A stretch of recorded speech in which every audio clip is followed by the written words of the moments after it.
semuanya, kembali lagi sama kita di sini dan spesial di video kali ini kita akan mengedukasi kalian semua dengan mempresentasikan terkait hak asasi manusia.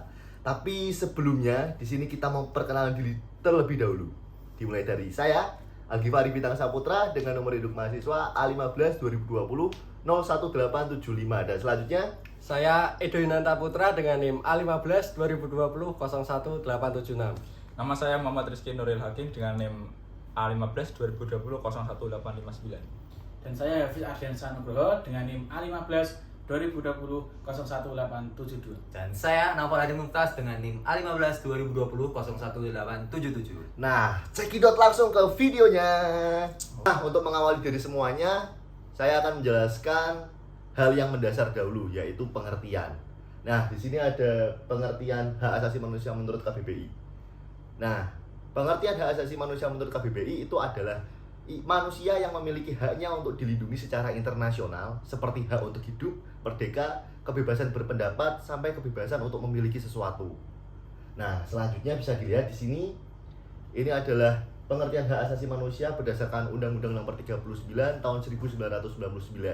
Di sini dijelaskan bahwa hak asasi manusia itu adalah seperangkat hak yang telah melekat pada individu sebagai makhluk Tuhan yang Maha Esa, di mana wajib dijunjung tinggi, dihormati, dan dilindungi oleh negara, hukum, pemerintah, dan setiap orang. Nah, dari kedua pengertian di atas dapat disimpulkan bahwa hak asasi manusia itu adalah hak yang dianugerahkan oleh Tuhan yang Maha Esa kepada individu di bumi. Jadi setiap orang itu wajib menjaganya, melindungi, serta menghormati haknya. Nah, hak-hak tersebut itu antara lain adalah hak untuk hidup, hak keamanan, hak tidak diganggu-gugat, hak kebebasan dari perbudakan, serta hak dari penyiksaan. Nah, jika seseorang atau sekelompok orang tidak memberikan hak semestinya terhadap seseorang tersebut, maka akan dihukum pidana selama paling berat seumur hidup. Nah, sudah paham kan? Selanjutnya akan dijelaskan oleh teman saya. Nah, apakah kalian sudah tahu pada hak asasi manusia ini memiliki asas dan prinsip di dalamnya? Berikut merupakan asas dan prinsipnya akan saya jelaskan. Yang pertama, ada kebebasan dan otonomi. Asas ini menekankan pentingnya kebebasan individu dalam mengembangkan kepribadian, pendapat, dan keyakinan mereka sendiri tanpa campur tangan atau penindasan dari pihak lain. Individu memiliki hak untuk menyatakan pendapat, beragama, berpikir, berbicara, berkumpul, dan berpartisipasi dalam kehidupan politik tanpa adanya paksaan dari orang lain. Yang kedua, ada kesetaraan dan non-diskriminasi. Asas ini menegaskan bahwa individu memiliki hak yang sama tanpa terkecuali untuk mendapatkan perlakuan yang adil, setara, dan tidak diskriminatif dari pihak pemerintah maupun masyarakat. Diskriminasi berdasarkan ini adalah dari ras, agama, gender, etnis, orientasi seksual, atau faktor lainnya harus dihindari dan diperangi. Yang ketiga, kehidupan, kebebasan, dan keamanan. Asas ini menjamin hak setiap individu untuk hidup dengan bermartabat, bebas dari penyiksaan, perlakuan tidak manusiawi, atau penganiayaan lainnya. Hak atas kebebasan dan keamanan pribadi meliputi hak untuk tidak ditahan secara sewenang-wenang, hak atas proses hukum yang adil, dan hak untuk tidak mengalami penyiksaan fisik atau psikologis.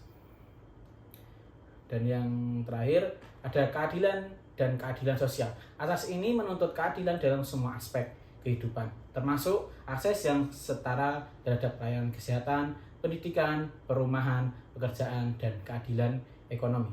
Prinsip ini menegaskan perlunya mengurangi kesenjangan sosial dan menciptakan kondisi yang mendukung kesejahteraan dan kemajuan bagi seluruh masyarakat. Nah, HAM sendiri memiliki beberapa ciri, yaitu hakiki, universal, tidak dapat dicabut, dan tidak dapat dibagi. Berikut penjelasan mengenai ciri-ciri tersebut, antara lain. Yang pertama, hakiki, artinya HAM adalah hak asasi semua umat manusia yang sudah ada sejak lahir. Lalu yang kedua, universal, artinya HAM berlaku untuk semua orang tanpa memandang status apapun. Lalu yang ketiga, tidak dapat dicabut, artinya HAM tidak dapat dicabut atau diserahkan kepada pihak lain. Dan yang keempat, tidak dapat dibagi, Artinya, semua orang berhak mendapatkan semua hak, apapun itu, hak sipil dan politik, atau hak ekonomi, sosial, dan budaya. Nah, oke guys, kali ini aku akan menjelaskan tentang macam-macam HAM. Di antaranya, yang pertama, 1. Hak untuk hidup. Setiap individu memiliki hak untuk hidup dan bebas dari ancaman pembunuhan dan atau penganiayaan. Yang kedua, kebebasan dan kebebasan pribadi, termasuk kebebasan berpendapat, beragama, berekspresi, berkumpul, dan berkelompok. Hak ini juga mencakup kebebasan dari penyiksaan, perlakuan yang tidak manusiawi, dan penahanan sewenang-wenang. Yang ketiga, hak sipil dan politik, hak untuk berpartisipasi dalam proses politik, memilih dan dipilih, serta memiliki akses ke sistem hukum yang adil. Yang keempat atau yang terakhir, hak sosial dan ekonomi, hak untuk mendapatkan pendidikan, pekerjaan yang layak, perumahan yang layak, serta standar hidup yang memadai. Ada juga nih contoh HAM di kehidupan sehari-hari. Yang pertama, kebebasan beragama. Setiap orang berhak memilih agama atau keyakinan apapun tanpa tekanan atau paksaan. Di berbagai negara, terdapat jaminan untuk kebebasan beragama dalam konstitusi atau hukum nasional. Yang kedua, hak asasi untuk mendapat perlindungan hukum yang sama. Setiap orang berhak mendapat perlindungan hukum yang sama, terlepas dari status sosial atau kekayaan. Ini berarti bahwa setiap orang harus memiliki akses ke sistem peradilan dan pengadilan yang adil dan setara di depan hukum. Yang ketiga, kebebasan berekspresi. Setiap orang berhak mengemukakan pendapatnya secara bebas, tanpa rasa takut atau represi dari pihak berwenang. Berikutnya saya akan menjelaskan contoh HAM di kehidupan sehari-hari. Untuk yang pertama adalah kebebasan beragama. Untuk kebebasan beragama, setiap orang berhak memilih agama atau keyakinan apapun tanpa tekanan atau paksaan. Di beberapa negara, terdapat jaminan untuk kebebasan beragama dalam konstitusi atau hukum nasional. Untuk yang kedua, hak asasi untuk mendapatkan perlindungan hukum yang sama. Contohnya seperti setiap orang berhak mendapat perlindungan hukum yang sama terlepas dari status sosial atau kekayaan.